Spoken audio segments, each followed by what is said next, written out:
Now, all societies, now as humans we live in societies, and all societies comprise of what we call as a set of relationships.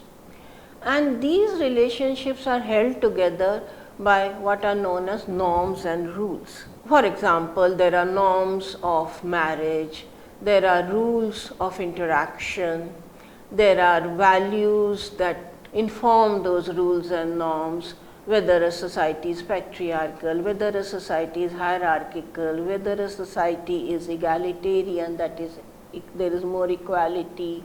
All these define different kinds of societies. A village society, tribal society, city and urban society. So these are all various different manners of societies into which humans can live. Most of humanity has always lived in what we call as primary group relations. This is the what we can also known as the unit, a building block. Like we have a building made of bricks, the primary group are the smallest units which can be seen as the bricks that make society. In our society, the family can be seen as the primary group, which is the most fundamental, the most basic and the smallest unit of social relationships which bind people together. But then there are other kinds of such small what we call as face-to-face groups. Groups where people have the closest and the most intimate relationships.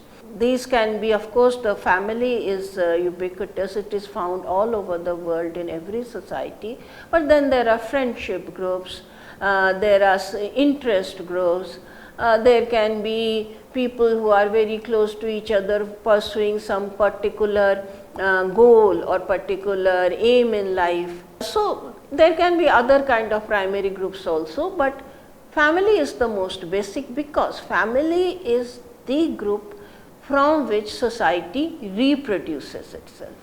Societies reproduce themselves, reproduce their organization not only through just physical, biological reproduction, they produce other social beings. That is, the family helps not just to reproduce human children, but it also reproduces the different parts of society.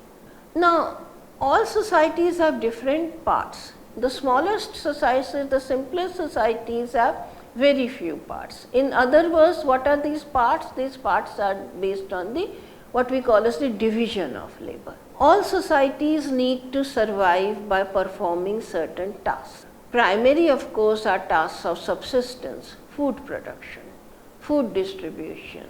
If not production, then acquiring food, acquisition food. We have basically two broad divisions of economy, an acquisitive economy and a productive economy. The foraging societies, the hunting food gathering societies are example of the acquisitive economy. They don't produce anything, but they collect things from the environment as they exist. They hunt or they collect food. But for that also some division of labor is required.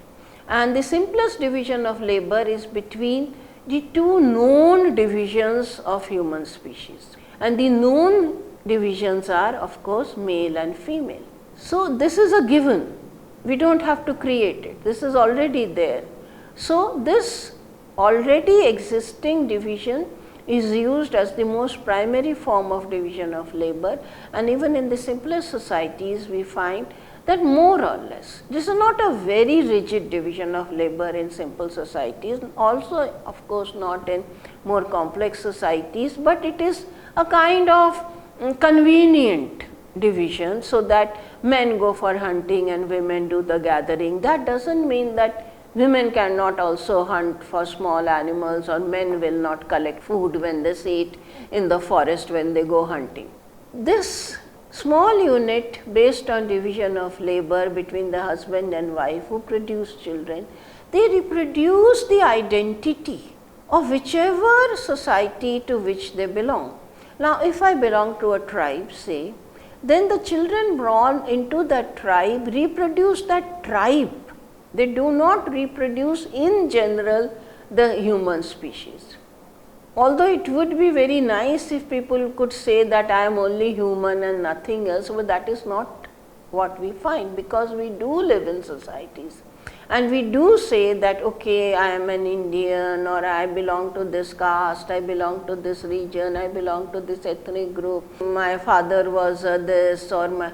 So we have what we call as a social identity within the society. And this family, or there are some other means, of course family is the most, I mean it is, as far as we know, the universal means of reproducing this society. And then from family we have larger groups. Groups of families form larger groups. Or we can say in other way that larger groups can be broken down into smaller units of the families. Now every individual, as I am talking of identity, every individual in a society has an identity that is based on some criteria that one person is born with, like if you are first, the most primary identity being born a man or a woman, then born into a particular kind of first division, social division, that is born into if you are a tribal society, then you are born into a particular clan or a lineage. If you are in a Hindu society, you are born into a particular caste or subdivision of caste, a jati. Then you are born in a regional, a larger region of the world, whether you are born in Japan or you are born in China or you are born in the USA, you have to carry that identity. So these are the identities that we carry by birth. But then these are not the only identities we have, because in society there are much work to be done. And this work, the work that is done within society is called as a role. A role has to be played. Now somebody has to bring up the child. Who brings up the child? Somebody has given birth to that child. That person, that woman is known as a mother. That is, the role of a mother is to nurture the child. The role of a father is to nurture the child and the mother and of course the family. Similarly, there is a role of a teacher, the role of a hunter, there is a role of a king. So in the society we have many tasks, as many tasks to be performed, that many roles are there. Now when we talk of a society, what is a simple society and what is a complex society? When a society is simple, there are fewer tasks and fewer roles. In a hunting food gathering society, people are mothers and fathers, people are kin, people are hunters, people are food gatherers, people may be shamans. So there may be in all say 50, 40 roles going around in society, but not more. You can be a healer, you can be a magician, but there is that much. But look at today's society, a complex society. The more complex a society grows, the more labor gets divided, tasks get divided. Like today, earlier we used to say a doctor is a doctor.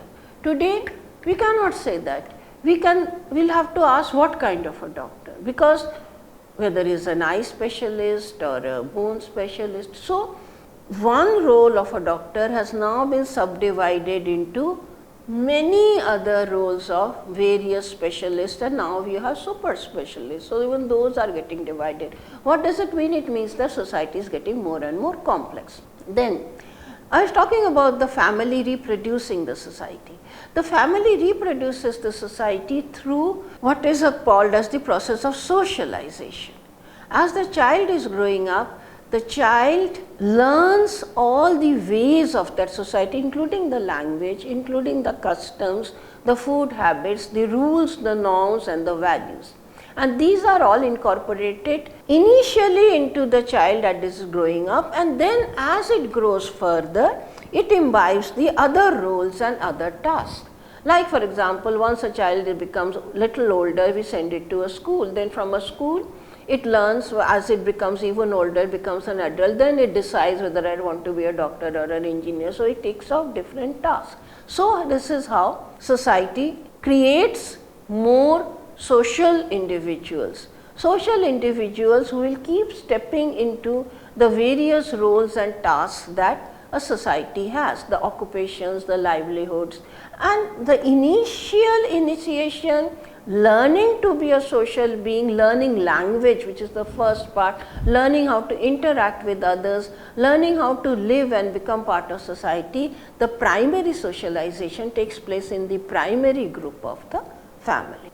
Now, there are many types, as I said, from simple to complex, there are many kinds of societies. The simplest societies are what we call as band societies. These are primary group societies, and but again, no society is static, no society is unchanging. As we talk of generation gap, there is always transformation, because each generation, even within the same society, is learning new things. It is new tasks are coming up. Like when I was growing up, when I was a child, we never knew what a computer scientist was, because there were no computers. So that task wasn't there, that role was not there. That entire paraphernalia, what we call as the IT industry, wasn't there. It did not exist. So society was different. 50 years back, the society was different. Even further back, for example, things were different. There was one point when everybody was a forager, and they all lived in hunting in band societies, which were very small primary group relationships, which subsisted on hunting and food gathering, where the division of labor was based on only age and sex. There was no authority, there was no centralized authority, and people would make decisions through cooperation. Then we came to slightly more complex societies, what we call as kinship based society. Now here again, these happened because the mode of subsistence changed. From hunting food gathering, we come to pastoral economies, we come to shifting cultivators. Now shifting cultivators and pastoral economies need to hold large tracts of resources collectively, and for this collective resource holding, they need to have larger groupings, bigger than a band, bigger than a primary group. So you have lineage based societies, you have clan based societies. Meyer-Fortes, an anthropologist, had defined a certain kind of a group as a corporate lineage group, by which he meant these were lineage groups based on a single mode of descent, that is either from mother or from father, matrilineal or patrilineal, but which functioned as a political economic entity, not just as a kinship group. Now a kinship group is relational group. It is based on sentiments, affection, and also blood and marriage. But a corporate group has a political and economic identity. And in many societies, the kinship group functions as a corporate group, in the sense that this is the resource holding group. So we have a pastoral community, we have large tracts of pasture land. Now this pasture land needs to be defended and kept within that community for their use, and for that they have to collectively take care of it. So here also, as we see, as part of social organization, there are very important aspects which we call as the political and economic aspects, apart from the kinship aspect, apart from the fact that you have families and you have children born into families and they are socialized and they grow up. You have factors of resource holding, and when we talk of resource holding, we also talk of property relations, inheritance. Now inheritance and property relations come only at a certain stage of social organization. They come at a certain stage of social organization where the concept of ownership comes in. Now in the foraging societies who are forest dwellers, there is no ownership. Everybody lives in the forest and everything is a common good, a free good. Anybody can use anything. So nobody owns anything. So there is no question of any ownership. But when you go a little slightly more complex, when you have animal husbandry, when you have your own herd of animals, those animals need food, and for their food you need pastures, and you must have ownership, some kind of, not what we call as a real ownership, but a user right. Now, legally we make difference between user right and ownership right. So, these groups which need to own resources must have then rights. This question of rights only comes in as we see, as we are developing social organization, stage by stage new concepts are coming in. Initially there was no concept of ownership, there was no concept of any good belonging to somebody, everything was there for everyone. Then with the particular form of subsistence, the concept of ownership comes in. When ownership comes in, right of user is the first thing. So, who can use these resources? Only those who can use these resources were part of that lineage or kinship group. And kinship group, you can become a member either by being born into it or being married into it. So, if you are a matrilineal descent group, then property passes through the women, and men who marry into that group have rights of user, and opposite for the patrilineal descent groups. But the right of user is not right of possession, in the sense that people who collectively, what we call as commons, the common resource is only there for use, the common resource cannot be disposed of. Nobody can dispose of or sell the pasture land that is held in common by the group. Nobody can sell anything in the forest that is held by the group, you can only use it. Nobody can sell the land that is held collectively by the shifting cultivators, they are only belong to the group. The group can be a lineage group, that is where the ancestry is known, 3 to 4 generations, 5 generations, or it can be in case of larger groups, again the size makes a difference. Larger groups with more resources, it can be a clan where you have a mythical ancestor, so the clans are much bigger than lineages. Then there can be village groups also. Now, in the first stage we had band societies which were only based on people living together. This was more based on consensus, I want to live with each of you, I am here, and they were very fluid. The band organization was very fluid. It was based on bilateral kinship, marriages were also not very stable. People moved from band to band, mainly conditioned by the availability of resources which were free in the environment. Then the lineage groups are based on kinship, on ties of blood and marriage. Then a third kind of grouping is what we call a spatial social organization. Spatial social organizations are identified through their settlements. Now, this can only happen when you come to a level of subsistence like settled agriculture, where people can settle down and make their villages, or of course later on cities, but initially villages, which they stay over generations, so that they become a kind of possessor of that village. Now, with settled cultivation also comes a different kind of man to land relationship. The man to land relationship here tends to become permanent over generations. The father tills the land, he hands it down to his son, or mother owns the land which is handed down to her daughter. They may not till it, but they own it. So, matrilineal or patrilineal, it is owned and passed down. And when this ownership is passed down, when labor is being invested, and why is it owned? Because permanent cultivation is labor intensive. And also you are using the grains from one season to the other, there is a continuity. In pastoral economy and shifting cultivation, there is no continuity. But in settled cultivation, there is continuity, and with this continuity comes the concept of individual property ownership. And individual property ownership makes a very different kind of social organization than social organizations based on collective common ownerships. So, individual property ownership means that the rights of user now become right of possessor.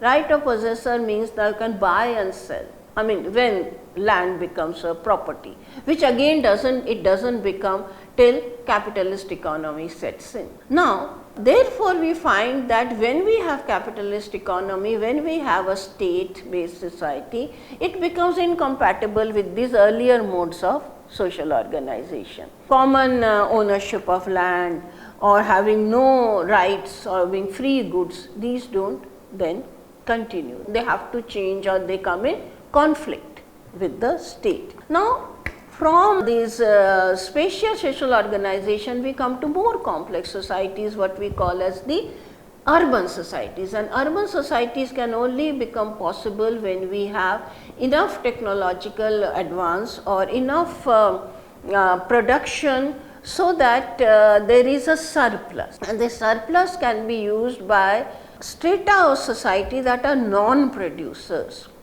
This division of society into producers and non-producers produces what we, or is the building block or the initiator of what we call as a urban civilization, which becomes much more complex, where there are complex rules of ownerships, where some parts of land are actually owned by somebody who does not actually till it.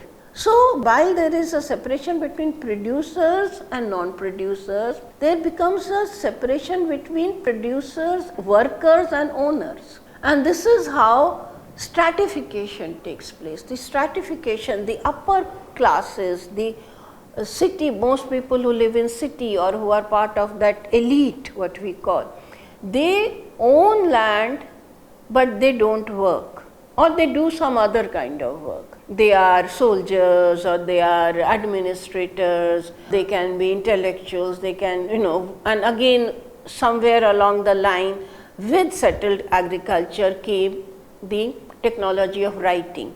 And when writing came, there was a great possibility of complex social organizations emerging, because writing gave rise to the possibility of accumulation of knowledge. So, earlier, even when people used to teach others, it was just a temporary relationship. It would end with the lifetime of the teacher and the learner.